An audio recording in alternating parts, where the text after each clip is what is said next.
कि गवर्नमेंट के अंदर जो हमारे मोदी जी हैं वो भी हिंदू हैं, तो फिर ये जो मांस है और ये हत्याएं हैं ये जीवों की है, तो ये बंद क्यों नहीं होती है? अगर चैनल पे नए हैं तो चैनल को कर लीजिए सब्सक्राइब और कमेंट बॉक्स में राधे राधे लिखकर गुरुजी के चरणों में अपना प्रणाम अर्पित करते हुए इस वीडियो की करते हैं शुरुआत। स्वागत है आप सभी भक्तों का आज की मंगलमयी प्रश्नोत्तरी में। जो यूट्यूब पर जुड़ रहे हैं वो चैनल को सब्सक्राइब करें और शेयर करें। गुरुजी जय श्रीमन नारायण। जय श्रीमन नारायण। गुरुजी आज आपका जो भाव था कि सबसे मूल्यवान क्या है, जो आपने कहा था कि जीवन सबसे मूल्यवान है, तो इस भाव से आपका बहुत सुंदर भाव है, ये बहुत सुंदर भाव है ये।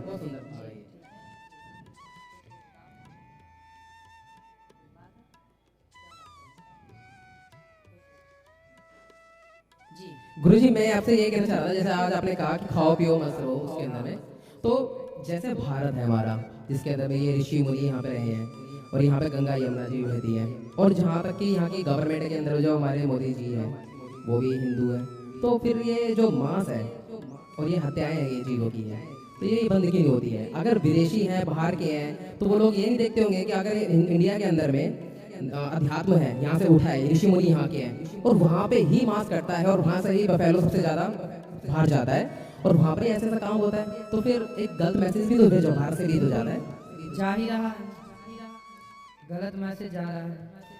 तो गुरु इसलिए मांस देखो, सरकार चाहे तो बंद हो सकती है गौ हत्या, कोई बहुत बड़ी बात नहीं है। 1-2 लाख गाय रोज कटती है भारत में। गुरुजी और भी अन्य जीव भी, हाँ, सब मिला के कहना चाह रहा हूँ, इतनी सारी हत्याएं होती हैं, और जबकि हिंदू मतलब हमारा जो भारत है, इतने महान महान तीर्थ है यहाँ पे, ऋषि मुनि इतने महान महान भगवान जी के अवतार यहाँ पर हुए, फिर भी हमारे यहाँ पर ये सब चीजें। यही तो दुर्भाग्य है, यही तो दुर्भाग्य है, इसी को तो ठीक करना है।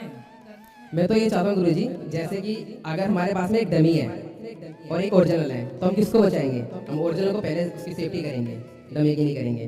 तो देश के अंदर में अन्य विकास हो और थोड़े से कम लेवल पे भी हो तो चलेगा, पर जो जीव हत्याएं हो रही हैं उन पे तो सबसे पहले ध्यान जाना चाहिए।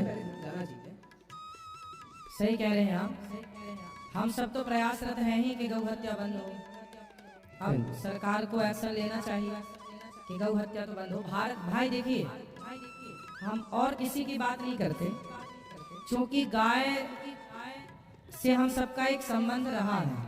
हम सब हिंदू गाय को माता मानते आए हैं, तो जिसको हम माता मान रहे हैं, हम उसको तो कम से कम अपने देश में ना काटें। उसके पैसे से तो हम अपने देश की, अब देखो गाय का मांस ना हजारों करोड़ का बिकता है, वो हजारों करोड़ देश के विकास में लगता है।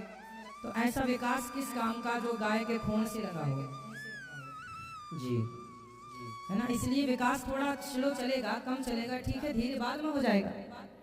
लेकिन गाय का मांस बेच करके कितना मिलता होगा मुझे नहीं पता, इसका मेरे को आइडिया नहीं कितना पैसा गौ मांस से इनको मिलता होगा, लेकिन गलत तो गलत है। गाय हमारी आस्था का केंद्र रही है। देखिए आज भी हमारे यहाँ वृंदावन में जो गोवर्धन है, गिरिराज जी हैं, वो गाय का ही सूचक है। गोवर्धन का मतलब है गाय का वर्धन, गौ माता की रक्षा सेवा। और हमारे भगवान कृष्ण आए तो उनका नाम ही पड़ा गोपाल, क्योंकि गौ पालन करने से उनका नाम गोपाल पड़ा। जी हमारे हिंदू धर्म में 33 करोड़ देवता होते हैं, है ना। जैसे कि हमारे यहाँ 8 वसु और 12 सूर्य, तो कितने हो गए? 12 और 8 20 हो गए। और इसके बाद रुद्र 11, कितने? 11 रुद्र होते ना, तो कितने हो गए? 31 हो गए। और 2 अश्विनी कुमार, तो 31, 32, 33 हो गए। ये 33 करोड़ ही 33 कोटि देवता, इन सब का वास गौ माता में होता है, इन सब का। इसलिए गाय की एक परिक्रमा कर लेने से संपूर्ण 33 कोटि देवी देवताओं की परिक्रमा हो जाती है ना। तो ये गौ माता, शास्त्र पुराण भरे पड़े हैं इस बात से कि गाय की महिमा क्या है, गावो विश्वस्य मातरः। तो आप ठीक कह रहे हैं, गौ हत्या बंद। गुरुजी मैं तो ये चाहूंगा कि जैसे जितने भी संत लोग हैं तो वो सब मिल करके ना इस चीज पे बहुत ज्यादा अगर फोकस है तो बहुत अच्छा रहेगा, क्योंकि ये हत्याएं जो हो रही है ये अच्छी नहीं है, ये वो भी भारत के अंदर में। सभी संतों को आवाज उठानी चाहिए। आवाज तो सब उठाते हैं पर अलग अलग उठाते हैं। संगठित होकर उठाएं तो बहुत जल्दी सुनवाई हो जाए। गुरुजी मैं तो ये चाहता हूँ कि जितने भी आप संत लोग हैं ना, आप सारे के सारे संत लोग इकट्ठे होकर के ना, और देश के लिए जो अच्छा है वो सब आप सब मिलकर के एक बात आगे रखें, तब जाकर के उस बात के ऊपर कुछ काम हो। और सब लोगों को एक होना चाहिए। अच्छे हमारे देश में एक छोटी सी समस्या ये है कि उनको लगता है कि यदि ये करेंगे तो इनका नाम हो जाएगा, ये करेंगे तो इनका नाम हो जाएगा, इसलिए सब अपना अपना दल बना लेते हैं कि हम करेंगे, पर इसी चक्कर में कर कोई नहीं पाता। इसलिए कहा जहाँ सुमति तहाँ संपत्ति नाना, जहाँ कुमति तहाँ विपत्ति निदाना। जब संगठित होगा भारत, जब संगठित होंगे सारे संत और संगठित होकर जब एक स्वर में आवाज लगेगी कि गौ हत्या बंद हो, तब सब कुछ हो सकता है। गुरुजी मेरा तो मानना यह है इस देश भारत का केवल संत ही नहीं, भारत का प्रत्येक नागरिक, प्रत्येक व्यक्ति, प्रत्येक गृहस्थ, प्रत्येक हिंदू, प्रत्येक सनातनी जब गौ हत्या को रोकने के लिए आवाज उठाएगा तो गौ हत्या रुकेगी।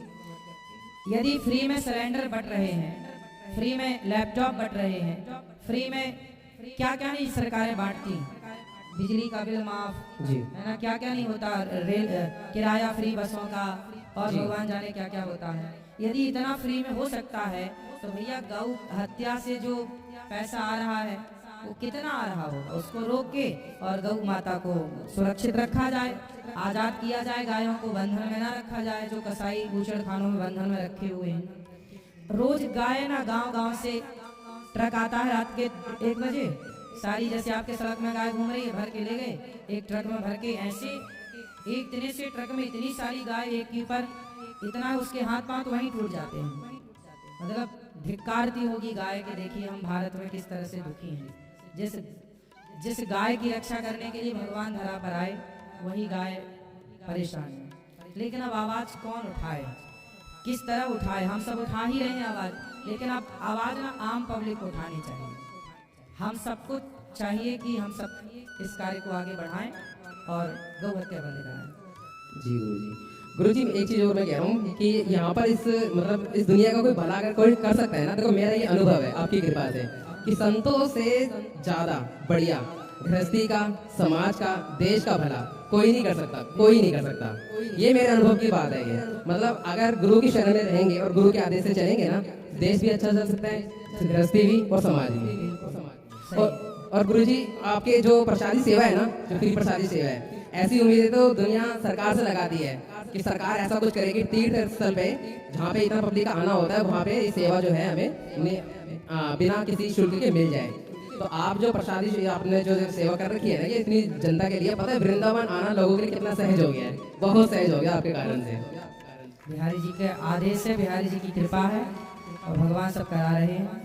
और दूसरा गुरुजी जो आप अभी भोपाल सेंट्रल जेल में गए थे, वहाँ पे बहुत जो प्रश्नोत्तरी हुई ना, बहुत अच्छी प्रश्नोत्तरी हुई। वहाँ पे जो भीम का जो बोलता है ना, वही बहुत अच्छा लगा हम सबको। और गुरुजी अब वहाँ पे जो आपने सब देखा, जो लोग अंदर है और आज हम बाहर है, मतलब आपने देखा कि एक गलती से हम अंदर जा सकते हैं कई सालों के लिए और हमारा परिवार बिखर सकता है। तो आप वहाँ पे जो आपने सब देखा, आप हमें क्या सीख देंगे? हमने तो नहीं कैदियों से बात करा के आप लोगों को सीख वहीं से दे दी थी। जितने भी लोग जेल के अंदर हैं, 99% लोग 2 गलतियों से जेल में हैं। या तो अपने गुस्से के कारण या तो शराब के कारण। शराब पीकर गलत काम, या फिर जरूरत से ज्यादा गुस्सैल था। एक लड़का बाप से बोला 50 रुपए दे दो, 50 रुपए उसने बोला नहीं दूंगा, तो कुल्हाड़ी पड़ी थी तो उसने बाप को एक गर्दन पे मार दी, बाप मर गया। अब वो बाप की हत्या का 50 रुपए के चक्कर में 20 साल की जेल काट रहा है।